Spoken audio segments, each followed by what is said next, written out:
Okay. Hello, blessed and highly favored. I have to get this out there before the enemy tries to steal it away from me. I really need to write it down, but I want to say it and get it out there while I get it out there. And then I can go back and watch it and write it down. Because the enemy does always try to steal God's revelation. With that being said, if you have brothers and sisters, or if you have multiple children, 99.99% of the time, you're going to have an issue. Like, this child is going to feel like they're loved less than this child. This child is going to feel like they're loved less than this child. Okay? With that being said, this is to the brothers, the sisters, and the parents. Okay? That is a tool of the enemy.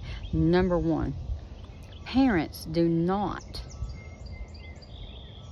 99% of parents do not love any one of their children any more than the other. Their heart is the same for all their children, and they would die for any one of them at any moment.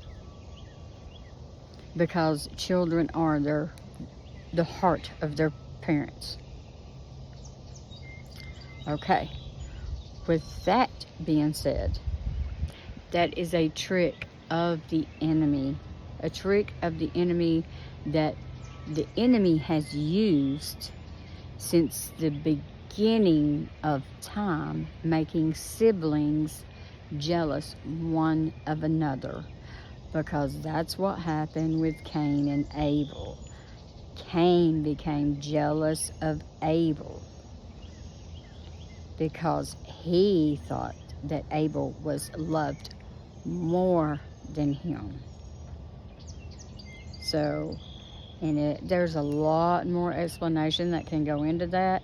Yes, God did approve of Abel's sacrifice more, but that's because Abel was obedient, and Cain was prideful in his. He was disobedient. He was prideful, and he thought that he could offer God more than what God requested.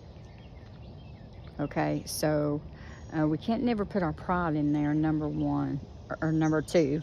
But number one is we can't ever be jealous of a sibling, a brother, or a sister, because that's the work of the enemy. He is destroying families, and he has destroyed families from the very first family, the beginning of time.